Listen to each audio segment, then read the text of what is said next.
E aí, pessoas, tudo bem com vocês? Sejam bem-vindos para mais um podcast.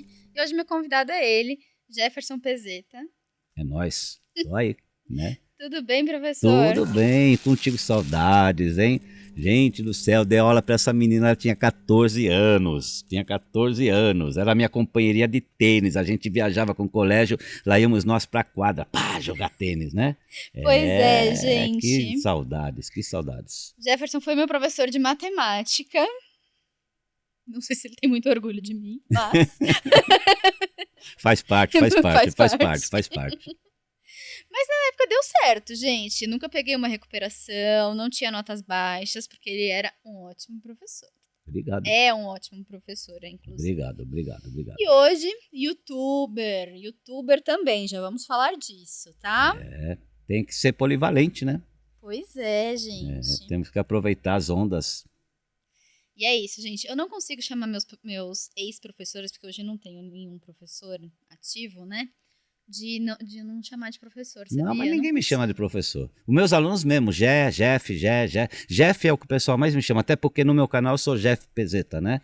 Então a maioria me chama de Jeff e eu acho Não, ótimo mas eu não isso. consigo não chamar de professor, sabe? É Ah, uma você coisa. não consegue não chamar. Ah, tá bom. Sei Então é lá, um caso porque... raro. É. Sei lá, porque parece que são meus professores pra sempre, assim. Faz parte. Veio um professor da faculdade, que já não é mais, e eu falei, Marcelo, não vai dar, tipo... Ele falou, não, tudo bem, é o grande sentido da vida, sabe? Dar aula pra mim é o grande sentido da vida, então pode ir. Mas são perfis, né? Aquilo que eu falo, por exemplo, meus alunos do Salê, tá tudo na faixa de 13, 14 anos, eu tô com os nonos anos, é só Jeff. Só Jeff. Jeff, quando eles me chamam para tirar dúvida, Jeff, quando eles me encontram no corredor, Jeff, me encontram na rua, Jeff, né? Os pais também me chamam de Jeff, então, né? Tudo certo. Eu acho legal porque quando o jovem te chama pelo nome, é sinal de que ele tem um vínculo com você, ele tem uma proximidade contigo, né? Então eu acho realmente algo muito interessante que isso daí aconteça. E como que foi essa coisa de virar professor? Foi um acaso, né? Eu trabalhei muitos anos na área de tecnologia, né? E eu trabalhava numa empresa, né? Grupo Imarés, que existe até hoje, né? O pessoal era muito legal comigo e eu trabalhava na área de TI. E eles entraram com um problema financeiro na época, eles pediram concordata, inclusive, né? E eu fiquei com medo de perder meus direitos, tal, fiz um acordo com eles, né? Aí eu falei assim, olha, eu quero sair e tal, aí eles não tinham dinheiro para me pagar, mas eles vendiam equipamento, então eles me pagaram com equipamento na época, eu peguei impressora, peguei computador, peguei um monte de coisa, e eu comecei a trabalhar na parte de diagramação e editoração para a Macron Hill, né? Da Macron Books. Nisso o Salesiano estava com uma necessidade de alguém que ensinasse informática para o oratório aos sábados, né? Voluntário para o oratório. Aí isso era 91. Aí eu fui para lá, comecei a trabalhar com oratório de sábado, né? Eu dava informática para eles. Isso foi em agosto de 91. Mal sabia eu que agosto era mês de Dom Bosco, né? E foi justamente no mês de Dom Bosco que eu comecei a trabalhar no Salesiano, agosto de 91. E o pessoal gostou. E no ano seguinte, em março, eles me chamaram para eu dar aula para o ensino médio, também de informática, né? E eu falei assim, puxa, mas dar aula para ensino médio? Eu falei, não, já, pô, a gente precisa de alguém e tal. Eu falei, então vamos fazer o seguinte, eu entro aqui e fico até julho. Isso já era 1992. Eu só não falei julho de quando, né? Esqueceu de um detalhezinho. E de repente virou uma paixão, né? Assim, né? Primeiro eu ensinava só informática, aí eu virei coordenador de tecnologia do colégio, eu comecei a desenvolver sistemas para apoio em aulas. Talvez você deve ter pego alguns softwares que você ia em laboratório, softwares desenvolvidos por mim. E desenvolver um sistema para a área de humanas era mais fácil, desenvolver um sistema para a área de exatas requeria um pouquinho mais de conhecimento. Aí eu conversei com o Padre Anderson, lembra dele? Né, o diretor da época, né? Eu falei, padre, puxa, eu queria desenvolver coisa de exatas, mas eu estou fraco de exatas, eu vou fazer uma faculdade. Ele falou assim, escolhe a faculdade que a gente paga. Eu falei, pô, legal. Aí eu escolhi a faculdade, né? Comecei a estudar, comecei a desenvolver aplicações também para a área de exatas e dando ao mesmo tempo aula de informática. Aí chegou a final da década de 90, acho que 99, 2000, alguma coisa assim, uma das professoras ficou doente de matemática. Aí o Militino, lembra do coordenador? O professor Militino, grande Militino, talvez ele esteja até assistindo a gente aqui, porque eu vou passar para ele, né? Esse melhor coordenador que eu tive na minha vida, viu, Militino? Aí o Militino pegou e falou: Gé, eu estou precisando de um professor urgente de matemática, você não quer cobrir a professora? Era a Renata, se não me engano o nome dela, né? Eu falei: tá bom, eu vou cobrir até vocês arrumarem outro. Aí quando chegou mais para o final do ano, o Benitino virou para mim e falou assim: Gé, os alunos gostaram e não querem outro professor para o ano que vem. A gente vai ter que te efetivar com matemática. Aí eu falei: pô, então tá bom, né? Então, primeiro eu era para ficar só até julho, né, no colégio, depois eu era para ficar até o final do ano, e eu comecei a me apaixonar por dar aula de matemática. Eu comecei a gostar demais, né? Acho que assim, o leque que você tem de opções de contextualização, de você trazer para um cenário, explicar, sabe, a matemática, mas não só a matemática em si, né? Mas as aplicações. Eu tô até pela minha vivência profissional, eu trabalhei como desenvolvedor de sistemas, programador de computadores de grande porte, né? Eu trabalhei como assistente de direção na Imarés, eu desenvolvia ferramentas para tomada de decisão, então eu já tinha uma experiência muito grande da matemática e da tecnologia e do contexto, e eu comecei a usar isso, os alunos começaram a gostar, e eu uso até hoje, né? E aí eu me apaixonei, aí chegou um dado momento, eu larguei a coordenação da tecnologia, fui fazer mestrado, né? Fiz mestrado em matemática na PUC de São Paulo, e me dediquei apenas ao ensino de matemática. Aí comecei a pegar aulas particulares. Hoje eu tenho minha agenda, por exemplo, chega março, abril, minha agenda já lota de alunos até o final do ano, né? Eu tenho uma quantidade de alunos muito, assim, fiel, né? Aqueles alunos que você vai toda semana e começam ali às vezes no sexto, sétimo ano, vou até o terceiro do médio. Atualmente eu tenho uma ex-aluna, a Bia Moura. A Bia Moura está fazendo cursinho no Poliedro, né? Para fazer medicina. E eu vou toda semana lá falar: já, mas matemática tem que ser você. Ela falou, principalmente aquela coisa, às vezes eu estou aprendendo uma coisa complexa, mas eu me perco no básico, né? Tem que ser você e tal. Aí eu tô com ela lá, então meus clientes são tudo assim fixo.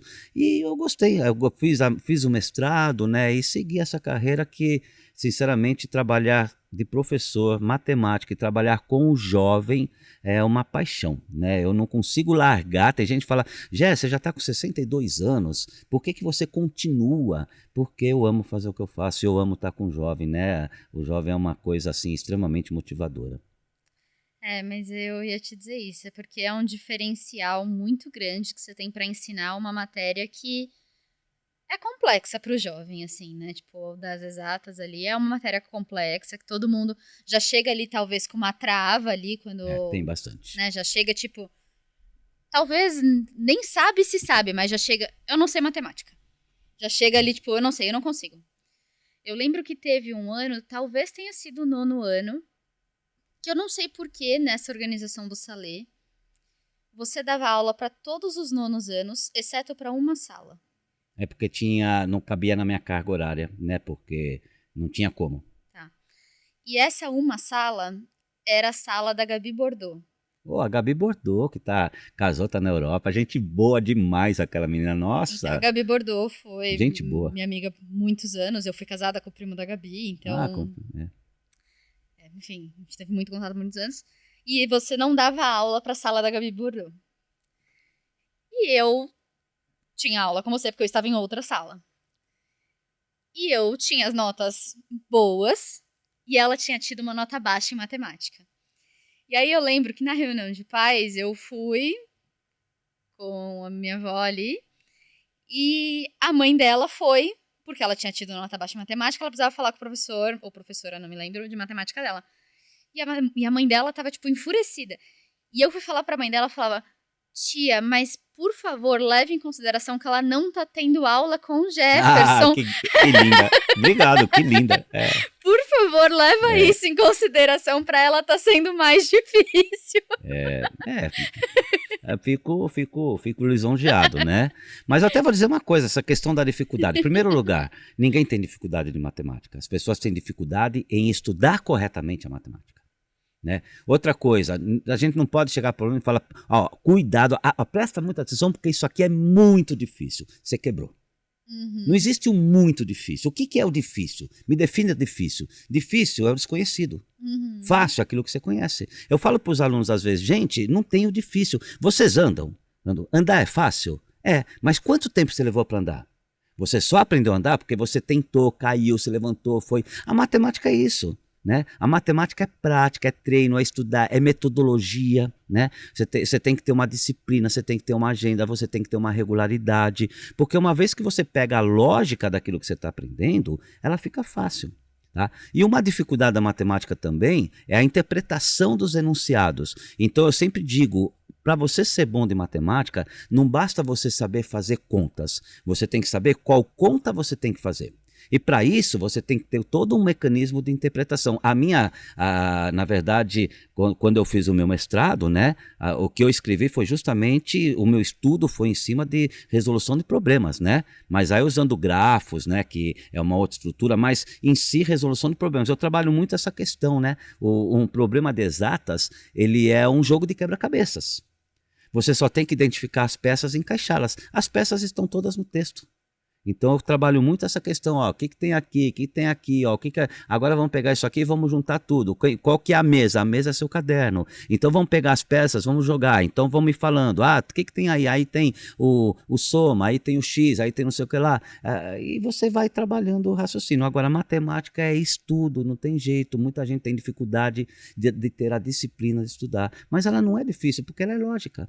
Uma vez que você domina a lógica daquele assunto, você resolve qualquer coisa relacionada àquele assunto. Sim. E é em cima do que eu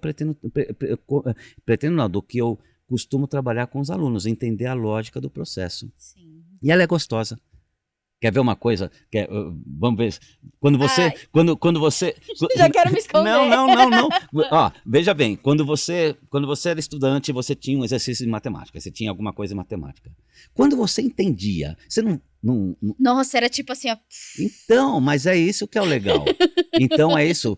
Se a gente começa a trabalhar o aluno e começa a fazer o aluno entender, a hora que o aluno entende, ele tira essa trava. Pô, mas não é que eu posso, não é que eu sei. Aí ele se estimula e começa a trabalhar. Eu tenho um aluno particular, o Joãozinho, né?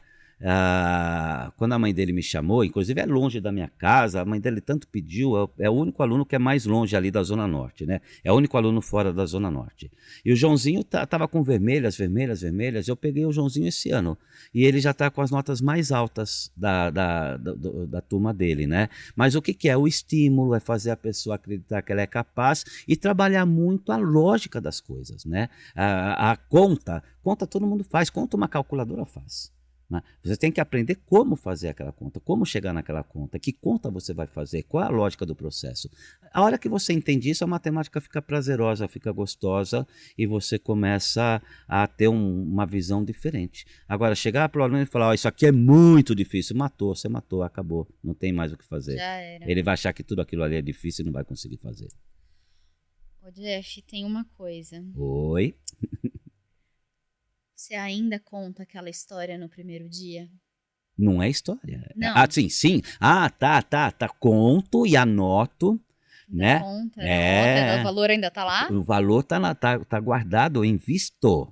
Posso contar a história um pouquinho para o pessoal aqui? Podemos? Podemos Contar aquela coisa? Aliás, é o que todo mundo me pergunta. Todo ano eu tenho que colocar aquela informação nas redes sociais. Que bom que eu você até vai contar tenho, pra né? gente. Eu até tenho. Depois eu vou falar sobre isso no meu canal. Isso virou uma palestra, né? E essa palestra, muito ex-aluno, você tinha que dar eu queria tanto assistir aquela palestra, eu queria que meu pai, ou que meu primo, ou que não sei quem lá, porque eu já falei para fulano, Beltrano, e aí começou uma pressão, por que você não cria essa palestra no YouTube? Aí eu criei, tem a palestra no YouTube. Que palestra é essa? Que tem gente que já deve estar falando assim, mas peraí, ele está falando, não fala qual a palestra? Eu vou dizer o seguinte, ele vai contar. Tá? Eu, durante 16 anos na minha vida, eu fui fumante, e fumante brabo, fumava mesmo. Eu comecei a fumar com uns 14 anos de idade. Tá? E parei de fumar, na verdade, perto dos 30 anos. Mas sempre foi uma luta para eu parar de fumar, sempre uma luta para parar de fumar. Tá? Até que minha esposa engravidou do Vinícius, né? Você estudou contigo, né? O Vinícius, meu filho, 31 anos, né? Hoje já faz 31 anos. Da galera. E ele mora na Austrália hoje, né? Meus dois filhos, meu filho e minha filha moram na Austrália, né? E sabe o que aconteceu? A mulher fica grávida, parece que o casal retoma toda aquela aquela relação, né? Aquele cuidado, aquele carinho. Mas comigo e com a Águida estava acontecendo uma coisa diferente, porque eu chegava em casa para dar um beijo de boa noite nela e o gosto do cigarro repugnava e ela se sentia mal e ela, sabe, né? E eu na época, durante um tempinho, eu comecei a falar, para com isso, sabe, isso é frescura de mulher grávida, sabe o fumante, ele nunca acha que ele causa as coisas, né? Ele acha que os outros estão perseguindo, só que de repente me deu um estalo, eu falei, não, Jé, peraí, para com isso, você está errado. Tá? Você está prejudicando a sua saúde, é uma coisa, mas você está prejudicando a saúde da sua esposa e do seu filho que está vindo. Pô, cara, você tem que se ligar, né? Aí eu comecei ali uma batalha neurótica na minha vida, que foi largar um vício. Eu comecei a ver que quando a gente fuma, a gente é viciado sim. E para largar é uma coisa muito complicada, né? Mas eu consegui, né? Tem uma história enorme, né? Isso daí tá no meu vídeo, tá no meu vídeo lá no meu canal do YouTube, tá? E eu consegui parar. Só que aí quando eu consegui parar, 31 de dezembro de 1992, meu filho nasceu em maio de 93, chegou em 92, eu comecei a pensar assim, eu preciso ter motivação para parar. Uma das motivações, eu fiz uma conta de quanto eu tinha gasto em 16 anos fumando, trouxe tudo para matemática financeira, para valor presente, em 16 anos eu tinha fumado um golzinho 0 quilômetro. Não tinha me tocado disso, eu fumei um golzinho 0 quilômetro, né? Eu preciso fazer alguma coisa com esse dinheiro. Quando deu o último dia de janeiro de 1993, eu fui no banco lá na Júlio Bono, onde eu morava, Vila Gustavo, né? E abri uma caderneta de poupança e fiz uma conta. Eu fumava em média 1,5 maço por dia, multipliquei então, né? 1,5 por 30, 45, multipliquei pelo valor do cigarro e Óbvio, comecei... você também fez essa conta rápida. E comecei a aplicar esse dinheiro. Tá? Comecei a aplicar, durante muito tempo esse dinheiro ficou, na verdade eu não investia, né? Eu poupava. Existe uma diferença muito grande entre poupar e investir, né? Eu poupava, mas fui sempre guardando 45 maços de cigarro, né? E até que há 5 anos atrás, 5 anos atrás, na época da pandemia, eu comecei a estudar melhor investimentos, renda variável principalmente, e comecei a migrar, e hoje eu tenho, a maior parte disso está em bolsa de valores, né? Mas só para ter uma ideia, eu tenho uma colinha aqui, vou abrir uma colinha aqui. Tá bom. Hoje eu estou há 31 anos, 9 meses e 24 dias sem fumar, e o valor que eu tenho não é conta, é guardado, tá? Isso aqui é uma coisa real. O valor que eu tenho investido só do cigarro nesse momento é R$ 290.828,26. Eu ainda não atualizei esse mês, tá? Então com certeza já está batendo os 300 mil só do dinheiro da economia do cigarro. Tem gente que fala, não, é impossível. Não é impossível, tá? Porque não é só o cigarro. Se você pega o dinheiro, você começa a investir. O que acontece? Aquele investimento, você começa a também reinvestir. Hoje eu tenho aplicações em bolsa que já alcançaram o número mágico. O que é o número mágico? É quando o rendimento que você tem com uma ação te possibilita comprar novas ações, tá? E não com uma ação, mas com o bloco de ações que eu tenho. Então hoje tudo que entra eu consigo reinvestir no mesmo ativo. Então cada ativo que vai entrando eu vou reinvestindo. Então o crescimento deixa de ser um crescimento linear e passa a ser um crescimento exponencial. Então, quando você deixa de ter um crescimento dos seus investimentos lineares e passa a ser um crescimento exponencial, você começa realmente a fazer com que o seu dinheiro trabalhe para você. Que é o que, inclusive, eu faço oficinas, né, de finanças com meus alunos, né, do ensino médio. Então, eu faço ali do 9º ano, né, eu explico um monte de coisa sobre investimento para eles e eu falo justamente isso. Você tem que fazer com que o seu dinheiro trabalhe para ti. Isso leva tempo, não é de uma hora para outra. Você tem que ter um investimento grande em cada ativo, né? Mas a hora que isso começa a fazer, o seu dinheiro começa a trabalhar por você. Tá? Então, o seu dinheiro começa a fazer dinheiro. E isso está acontecendo com o dinheiro do cigarro. Então, na verdade, não é só ter gente que fala, mas só com cigarro? Não, porque o dinheiro também vai sendo reinvestido, tá? E, gente, acontece... E, assim, ele entrava na sala de aula e aí tá aquele burburinho de aluno, porque saiu outro professor, os alunos levantam, começam a conversar entre eles e tal. Ele entra calmamente, bota as coisas dele na mesa, vai no cantinho da lousa e escreve... 31 anos, 3 meses, 23 dias sem fumar e o valor que está investido. Toda a aula. Se ele tiver 2 aulas naquele dia e o outro professor apagou aquilo, ele vai lá e escreve de novo na segunda aula. E magicamente, sei lá, é uma parada mágica que acontece. Na hora que ele termina de colocar o valor e ele volta para pegar as coisas dele, todo mundo se sentou e tá olhando pra cara dele assim, ó.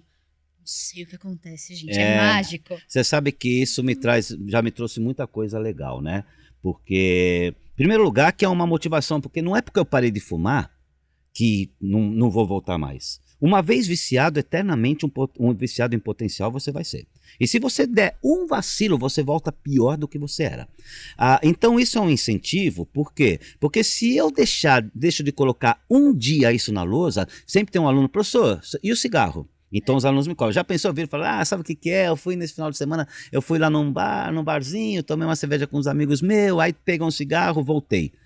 Vamos falar, esse cara é um idiota. Ele faz toda essa apologia contra o cigarro e daqui a pouco ele fala e volta a fumar, né? Então os alunos me cobram bastante se eu deixo de colocar. Às vezes eu esqueço e eles me cobram. Mas uma outra coisa legal é que eu dou essa palestra, eu falo sobre isso e eu não tenho um ano, eu falo inclusive sobre isso na minha palestra, eu não tenho um ano que não tem alguém vindo falar que alguém da família ou que um amigo ou que alguém,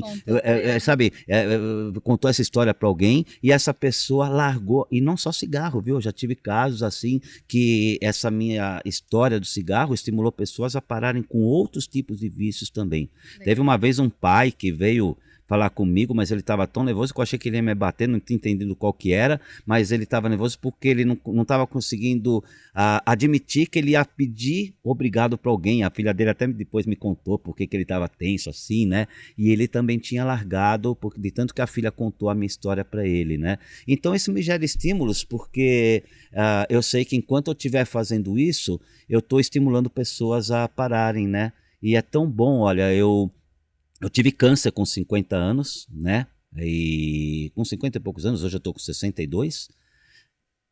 E eu parei, o câncer, eu me curei assim muito rápido, tá? Eu não tive sequela nenhuma, né? Tive câncer de próstata, não tive sequela nenhuma, incontinência urinária, não tive impotência, nada. A única coisa que diz que eu tive câncer é a marquinha, né, dos pontos que eu levei. Tá? E o fato de eu continuar, né, vivo e ter superado se deve muito fortemente ao meu estilo de vida, que eu pratico muito atividade esportiva, né? Faço maratonas, inclusive, ando de bike, praticamente o tanque do meu carro, eu chego a levar 2-3 meses para encher, né? Então eu faço muito isso, e o fato de ter parado de fumar. Principalmente porque se eu tivesse tido câncer e tivesse fumando até aquele momento, dificilmente nós estaríamos hoje trocando ideia. Dificilmente nós estaríamos. Então essa mensagem fica muito forte, fica muito legal. Eu falo isso para os alunos, né? Do câncer que eu tive também, e do cigarro, e dessa relação. E a gente sabe que isso acaba fazendo com que essa mensagem chegue em alguém que precise. Isso é muito gostoso. Eu acho que a gente trabalha, a gente tem o salário, a gente precisa do dinheiro para viver, mas tem certas coisas que não tem salário que pague, né? E essa situação, sabe, essa relação que eu tenho com as pessoas, essa possibilidade de fazer com que alguém pare para pensar o que eu estou fazendo, né? O que eu estou fazendo comigo. Nossa, isso é maravilhoso, isso é fantástico. Com certeza. Bom, eu falei pra vocês que além de professor, youtuber, né, gente? Youtuber, estamos falando né? Com um profissional da internet. Como é que foi essa coisa de ir pra internet? Então, foi na pandemia, né? Deixa eu contar então como é que surgiu o meu canal. Quando chegou na pandemia, repentinamente, todo mundo em casa. Aulas online. Eu falei, nossa, como é que eu vou fazer? Porque eu sabia que a maior parte dos alunos levantavam, ligavam a câmera, deixava a câmera, mas desligava a câmera na verdade, né? Só deixava ali o link que estava deitado na cama dormindo.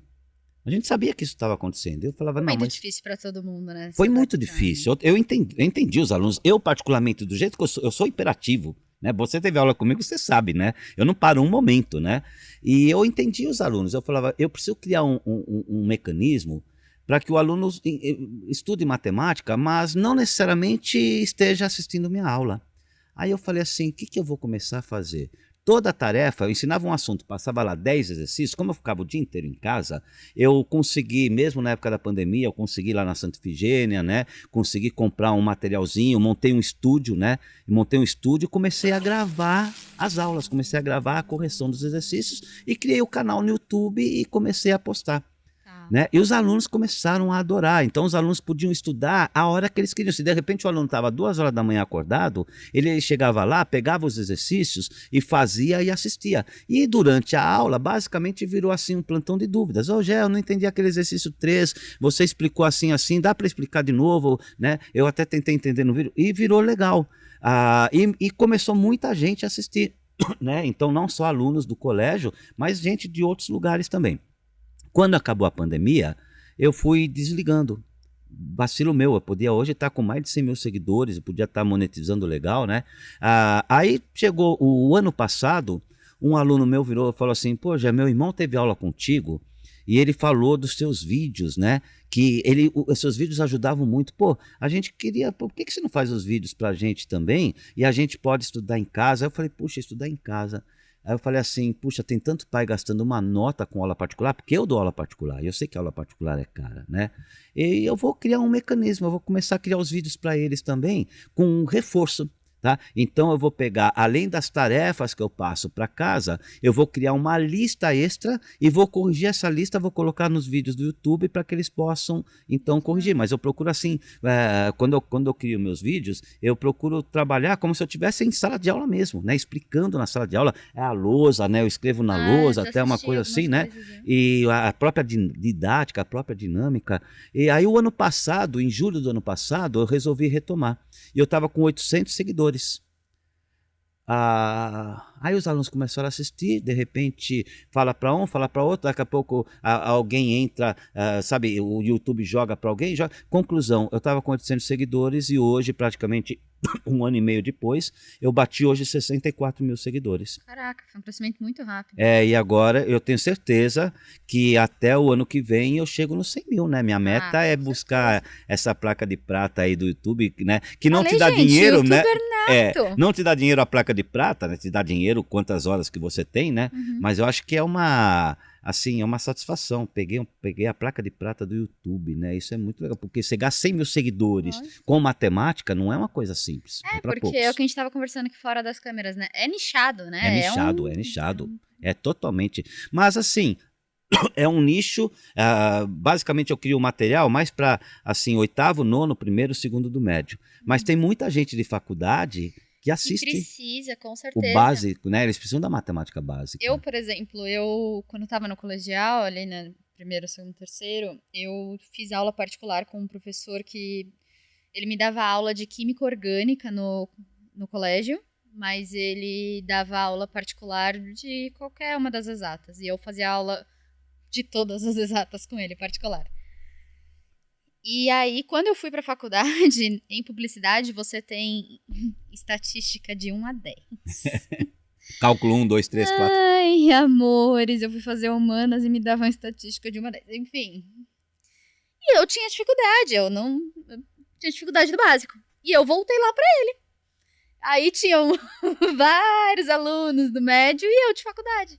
Então é isso, às vezes o aluno de faculdade precisa. É aquilo que eu falei, eu tô com a Bia, né, que tá prestando para medicina e tá fazendo cursinho, tá? Mas ela me chama, eu vou uma vez por semana lá, vou lá toda terça-feira das 4h30 às 6 horas, das 4 às 5 eu dou aula para ela, e porque ela fala, Gé, eu tô com o cursinho é muito forte, é legal, mas eu preciso de você, porque tem, às vezes a essência, a base, às vezes por causa daquilo eu não consigo alcançar.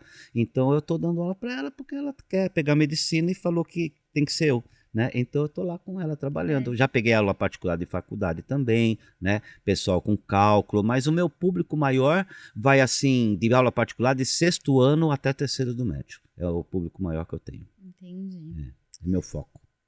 Eu gosto do jovem.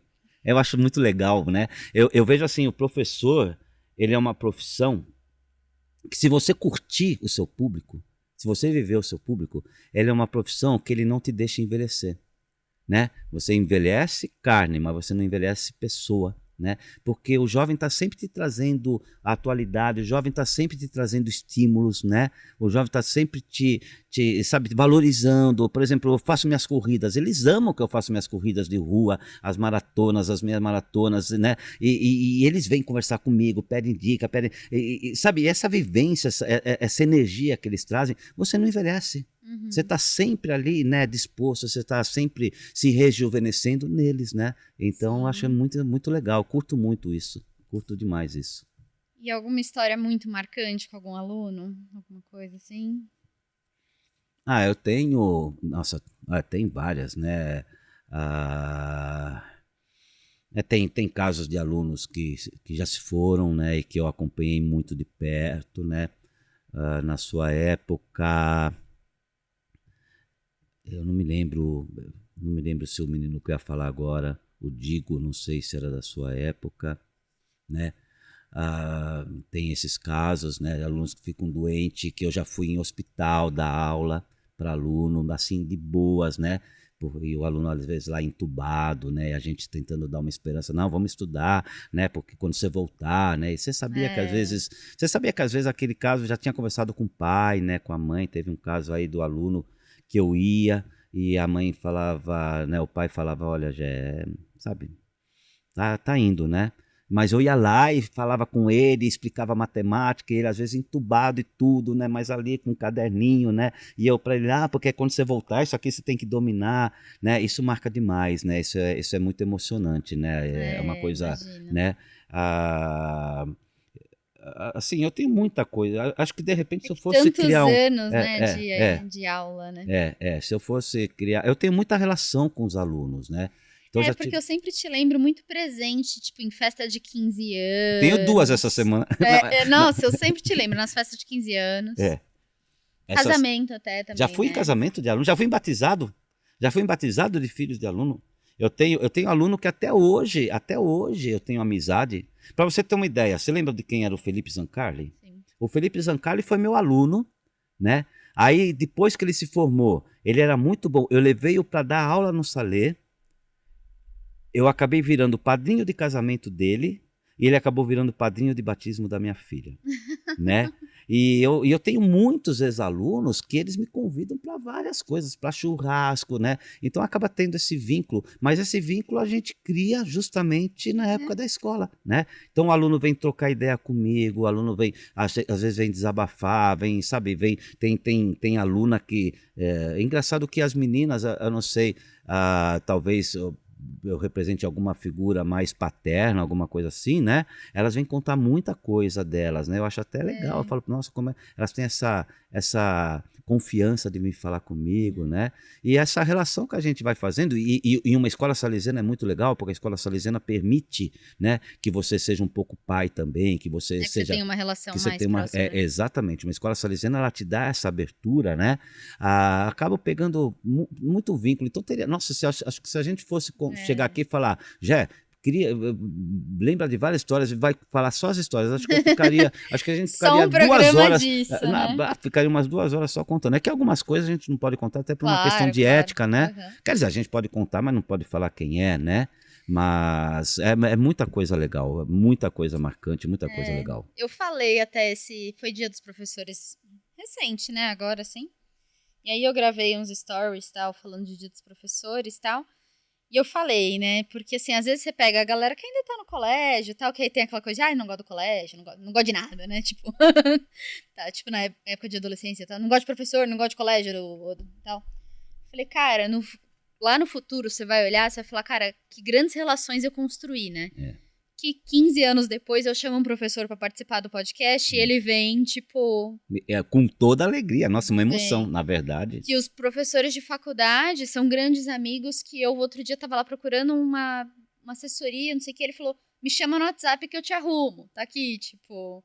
Então é isso, você vai criando relações mesmo com as pessoas. É legal. E acho o dia que você me convidou para mim, eu falei, nossa, que eu vou mesmo. Mas nossa, para mim é um orgulho. Sempre que algum ex-aluno me convida para algum evento, seja profissional, seja pessoal, eu vou, né? Porque eu acho que isso é um orgulho. E mesmo você falou festa de 15, eu tenho agora sexta-feira da Duda, né? Sexta-feira agora, festa de 15. No outro domingo eu tenho da Amandinha, Amanda Aracaki, tá? Então, vira e mexe, eu tenho festas de 15 para ir. E eu penso assim, eu tenho uma filha. A minha filha fez festa de 15. E eu percebi quanto é difícil você fazer uma lista, porque você tem que excluir pessoas. Sim. Porque você tem um limite, porque é muito caro. Então você tem lá, sei lá, 60 pessoas, 80, 40, 100, dependendo da peça que você vai fazer. Pra ela te Você tem, escolher, tá lá, e né? sabe, ela tem que selecionar quantas pessoas, por exemplo, elas deixam de fora, mas elas me escolheram. Pô, eu sou professor de matemática, elas me escolhem para a festa de 15 anos delas. Eu falo assim, eu não vou, é lógico que eu vou. Uma vez o colégio fez uma menção assim de a gente evitar. Eu falei, eu não vou evitar não. Falei, porque eu sei o quanto é importante. Se uma aluna te convida para festa de 15 para menina é um momento É um assim, sonho, né? é o ápice, né? É o ápice. E a menina vem e fala, não, eu quero você na minha festa de 15. Pô, é lógico que eu vou. Sabe, não tenha dúvidas. Mas também já fui em vários casamentos. Pô, o aluno vira e fala, eu vou casar, eu queria tanto que você fosse na minha festa. Que você fosse... Pô, é lógico que eu vou, eu posso estar fazendo o compromisso que eu tiver.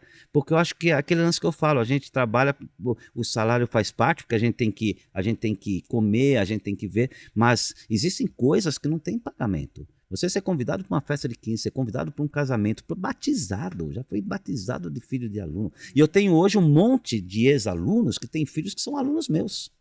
Né? Muito ex-aluno que estudou lá no Salesiano e que colocou o filho lá e que tem e os pais foram meus alunos. É engraçado que em reunião de pais às vezes parece que é reunião de pais de anos passados, né? Porque vem os pais e falam, ô Gé, nossa, nossa. E eu falo, pô, sabe, são gerações vindo aqui. E isso é muito legal. Isso é muito legal. Quando o pai vira e fala assim, puxa, ano que vem meu filho vai ser seu aluno, que legal. Eu vou até contar uma coisa. Final do ano passado, eu estava meio cansado, eu estava pensando assim, puxa, acho que eu vou parar. Vou ficar só com as aulas particulares, quero ficar uns meses na Austrália, uns meses no Brasil, porque eu morro de saudade dos meus filhos, é muito difícil ficar longe dos filhos, extremamente difícil, ainda assim, eu moro em Florianópolis, pego o avião, 1 horinha, você está lá. Não, é do outro lado do mundo, não é tão simples assim, né? Aí chegou lá o último dia lá de aula, praticamente, eu falei assim, eu vou pedir as contas. Aí eu chego no colégio, tô lá no pátio, vindo um aluno, encontro um aluno, ai professor, tá acabando, o ano que vem você vai dar aula pro primeiro? Não, não vou. Ai professor, dá aula pra gente, pô, eu queria tanto que você desse aula. Eu falei, putz, tá, legal, né? Aí tô andando mais um pouco, encontro a mãe, né, uma ex-aluna, né, que a filha ia ser aluna minha esse ano. O ano que vem minha filha vai ser sua aluna. Eu tô tão feliz que minha filha vai ser sua aluna. Sabe? Nossa, que legal. Você não imagina o quanto eu sonhei que ela fosse sua aluna. Quebrou minhas pernas. Pronto, vou ter que dar aula mais um ano. Mais um ano dando aula, né? Mais um ano dando aula. Então, isso é muito legal. Essa situação que a gente vive na escola é muito legal. Isso daí acaba rejuvenescendo a gente, inclusive, né? Dá ânimo, sabe, dá força, dá estímulo, tá? É muito bacana. Bom, eu sou um apaixonado pelo aquilo que eu faço. Tem gente que me contesta, né? Porque eu morei um tempo nos Estados Unidos, né? Tenho um inglês razoável. Morei um tempinho em Porto Rico, né? Não foi muito, mas eu tenho um espanhol razoável. Sou formado em TI, desenvolvi sistemas para grande porte, em COBOL, né? Eu tenho um conhecimento de computação legal. Aí tem gente que fala assim, pô, mas o que você está fazendo numa escola? Você fala um inglês, você tem domínio de tecnologia, você fez faculdade de administração. Por que você não está num grande banco? Por que você não está numa grande empresa? O que você está fazendo numa escola? Eu falo, eu estou sendo feliz. Porque não tem coisa mais gostosa do que você acordar na segunda-feira e não amaldiçoar que é a segunda. Uhum. Obviamente você gostaria de estar dormindo, é lógico, né? Eu gostaria de acordar... Calma, vamos ser sinceros. Eu gostaria de dormir até acordar, né? Eu gostaria de dormir até acordar. Não, e não acordar com o celular, né? Mas a hora que eu acordo que eu vou feliz. Uhum. Eu vou feliz, eu faço aquilo que eu gosto, tá? Eu sou feliz quando eu estou numa sala de aula, eu sou feliz quando eu estou com um jovem, quando eu estou com um aluno, tá? Então eu tenho eu tenho essa condição que acho que muita gente não tem, de poder dizer assim, eu estou feliz no que eu faço, o meu trabalho me faz feliz e isso faz com que eu acabe desistindo ou prorrogando a hora que eu vou parar. Isso é muito importante. E eu teria condições, né? Porque eu poderia pegar um monte de aula particular. Aliás, acho que se eu parasse com o colégio, eu aumentaria a minha carteira de aulas particulares, eu poderia ganhar até mais, né? Mas estar lá naquela sala de aula, estar lá naquele ambiente, com o jovem, com o aluno, isso é fantástico. Não é só sobre o valor monetário, né? É sobre outros valores. Eu costumo dizer assim, que a matemática, não é só ensinar matemática, a matemática é uma ferramenta que Deus me deu para fazer talvez uma missão maior. A minha missão maior não é ensinar matemática. Tá? Minha missão maior sabe, é trabalhar o jovem. Então, a matemática é só uma ferramenta que Deus me deu. Ela não é na verdade, o meu foco principal. Obviamente que eu procuro fazer o melhor possível para que o aluno entenda a matemática, para que o aluno desenvolva a matemática, tá? E consiga pegar ótimas universidades, fazer um bom vestibular, tá? Mas não é o foco principal. A matemática é só uma ferramenta. Acho que a missão que Deus me deu está muito além de ensinar matemática. E eu sou consciente dessa missão. Isso faz com que eu fique feliz de poder fazer o que eu faço. Faz todo sentido. Sou muito, eu me apego muito a isso, né? Nada que a gente faz na vida é por acaso. Eu acho que o acaso não existe por acaso. O acaso, na verdade, né, é uma missão. O acaso, na verdade, é algo que você veio para desenvolver. Às vezes as pessoas conseguem desenvolver, às vezes não. Eu tenho o privilégio de dizer que eu enxerguei esse acaso que não era um acaso. Uhum. Né? Papo de louco, né? Às vezes faz bem, às vezes faz bem. Bom, agora eu queria te dar um presentinho do nosso patrocinador. Opa! Que é o quê? Um brownie. Oh, nossa, minhas lombrigas. Eu costumo dizer, muita gente tem solitária, né? Tem uma solitária. Eu costumo dizer que eu não tenho uma solitária, eu tenho uma família inteira. Porque, gente, o que eu gosto, nossa, o que eu como de doce, o que eu como Esse brownie é da Cia Espinosa. E esse aqui é o tradicional, mas ela tem 3 tipos. Ela tem esse, aí ela tem um que tem uma camadinha de ovo maltine que eu amo. Meu Deus do céu, agora as minhas famílias inteiras, não as solitárias, já começaram a pular aí ela aqui. Tem um que é com banana. E ela também faz uma tortinha de salgada, que é de frango com palmito, que vale muito a pena. Opa, já tô até aqui, ó, só entrar, @espinosa.confeitaria. @ciaespinosa.confeitaria. Isso. É muito bom, foi até minha lembrancinha de casamento, de tão bom que é. Nossa, já vou guardar isso aqui. Os dois, nossa, isso é uma alegria. Porque é aquilo que eu falo, né? Eu não tenho uma solitária, eu tenho uma família inteira, né? Então, exatamente. Já vou alimentar. E você pensa o quê? Você pensa que isso aqui vai durar quanto? Eu vou sair daqui e já vou comer. Já vai durar o quê? Uma mordida. É uma mordida. Jeff, estamos acabando. Beleza, foi uma delícia. Eu queria te fazer uma pergunta. É lógico. O que você diria pra alguém que quer seguir o mesmo caminho que você seguiu? Ame o que você faça. Ame o que você faça. Tá? Faça com amor. Não siga uma profissão pensando quanto que eu vou ganhar. Mas quanto que isso vai me fazer feliz. Porque se você é feliz no que você faz, você vai acabar sendo um bom profissional. E bons profissionais têm espaço, bons profissionais têm campo e bons profissionais conseguem fazer até uma renda boa. Tá? Mas você tem que ser feliz. Eu falo muito para os meus alunos, você tem que pensar que você vai passar mais de 30 anos da sua vida mais dentro de onde você trabalha do que da sua própria casa. Acordando toda segunda-feira de manhã, tá? Tendo que ir trabalhar de segunda, terça, quarta, quinta e sexta. Acho que por isso que muita gente às vezes entra em depressão. Às vezes a pessoa está lá, ela escolhe uma profissão para ganhar dinheiro, mas aquela profissão não a faz feliz. Tá? E ela acaba tendo problemas, né, psicológicos. Tá? Não, você vai escolher algo que te faça feliz. Agora, a vida de professor não é fácil. Né? Você trabalha muito, porque não é só dar aula.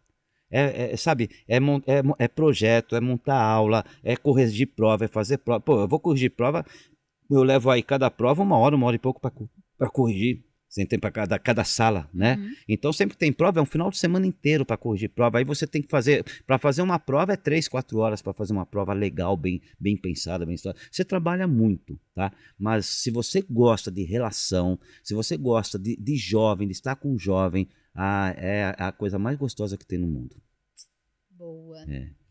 E agora eu queria te pedir uma indicação de outra pessoa para vir aqui no podcast conversar com a gente. Eu tenho várias pessoas. Boa. Olha, tem um que é muito legal. Eu tenho 2.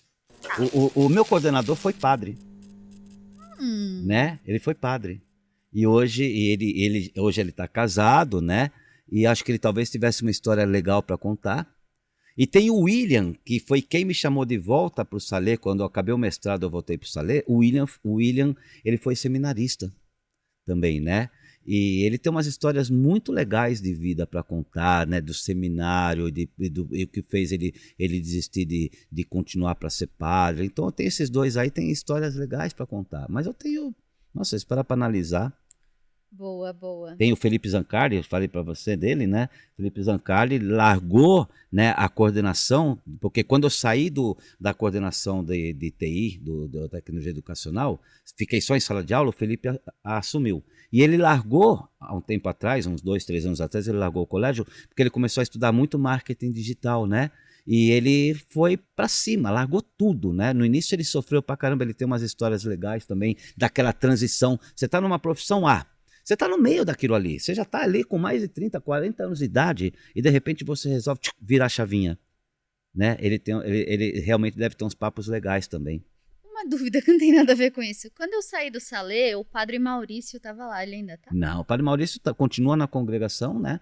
Mas ele estava, acho que ele estava em Campinas a última vez que... Padre Maurício, gente muito boa. Gente muito boa. Nossa, me deu muita força. Na época, nós montamos o colégio técnico lá e ele que deu muita força para montar o colégio técnico. Entendi. É gente boa demais. Fofocas salesianas. E agora eu queria te pedir uma indicação de uma música, 2 na verdade, para pôr na nossa playlist aqui do podcast.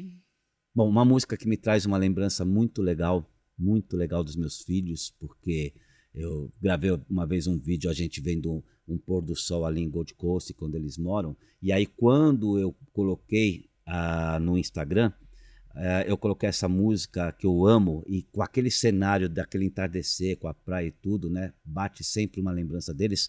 Eu amo essa música, Led Zeppelin, Going to California. Going to California, Led Zeppelin, isso é uma obra-prima, na minha opinião, é uma obra-prima, né? E uma música nacional, que eu acho que a letra é muito forte, a letra é muito bonita, é Tente Outra Vez, de Raul Seixas, que todo mundo deveria ouvir quando tá caindo, né? E acha que já não tem mais o que fazer, né? A letra de Tente Outra Vez é uma letra muito linda, eu gosto bastante também. E agora eu queria te dar esse espaço para você divulgar seu YouTube, Instagram, todo esse seu mundo digital aí. Galerinha, para me achar é simples, Jeff Pezeta. Né? Tem até aqui na camiseta, né? O Jeff Pezeta, veio né? uniformizado. Tô até aqui uniformizado, né? Jeff Pezeta, você me acha Jeff Pezeta no Instagram. No Instagram eu vivo colocando dicas, né, desafios matemáticos. Hoje, agora à tarde mesmo, entrou um que usa a parte de Teorema de Pitágoras, né? Então, geralmente toda terça, quinta e sábado eu coloco desafios matemáticos. E eu coloco no meu canal do YouTube, também Jeff Pezeta, eu coloco a correção dessas dicas. Então você vai lá, na verdade não são dicas, são desafios. Você faz o exercício, tá? E depois você vai lá no YouTube e você assiste a correção. Ele já faz também, o link dele. Tem que ser, né? Vem da casada, né? Vem da casada, né? Tem que ser, vem da casada, né? E aí eu faço. E também Jeff Pezeta também no Instagram. O Instagram eu criei em julho. Porque de tanto meus alunos pedirem, você tem que colocar coisa no Instagram, não, desculpe, no TikTok. Né? Você tem que colocar coisa no TikTok, porque TikTok é mais o nosso público, é mais o seu público. E eu criei o TikTok em julho, né? E hoje nós estamos aqui, né? Final de outubro, eu já tô batendo os 3 mil seguidores, né? Então também o TikTok também está seguindo. O TikTok eu faço mais assim, as dicas de matemática mais básicas, porque eu sei que o público é um público de idade menor, né? Uhum. E já no YouTube eu coloco material às vezes mais avançado, né? Mas é tudo Jeff Pezeta. Você quer me achar no Instagram, você quer me achar no TikTok, você quer me achar no YouTube, Jeff Pezeta. É isso, gente. Passou aqui, ó, todos os arrobas, tudo aqui para vocês acharem ele em todas as redes sociais, porque ele tá em tudo. Jeff, muito obrigada por ter vindo. Amém. Foi maravilhoso, né? E é um orgulho muito grande estar acompanhando essa sua evolução, né? Vendo que você está aí feliz, trabalhando, um trabalho legal, né? Você trabalha... O podcast é muito bem... Nossa, eu amei essa, né? Podcast, gente, fantástico. Eu tenho um amigo, né? Que fala, que trocadilho necessário. Não, isso é maravilhoso, né? E tá contigo, aquilo que eu falo, não tem coisa mais gostosa do que passar os anos e a gente ainda ser procurado pelos alunos, né? Eu acho que isso é uma coisa fantástica, não é só casamento, sabe, é coisas profissionais também, né? Então, quando você me fez o convite, eu falei, mas é lógico, mas não pensei nem meia vez, é lógico, vai ser uma alegria. Então, amém, uma satisfação enorme, né? Que você continua tendo muito sucesso, que Deus ilumine seu caminho, né?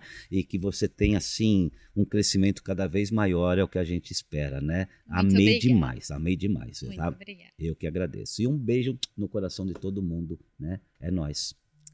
E é isso, meus amores. Esse foi mais um episódio do podcast. Não deixa de ouvir a gente também no Spotify, a gente também tá por lá. A gente também tá na plataforma do Popcast, então vocês também encontram a gente por lá. Não pode deixar de ir lá no Insta da Cia Espinosa pedir o seu brownie, porque vale a pena, gente. Eu juro que vale a pena. Aí você faz o seguinte, compra o brownie, porque quando você for assistir ou ouvir a gente, você já tem o quê? Um snack pra ir comendo, entendeu? Vale a pena. Sério. E também não deixa de me seguir em todas as redes sociais, a Cat Bonagura em tudo. No Insta, no TikTok e aqui. Um grande beijo. E tchau!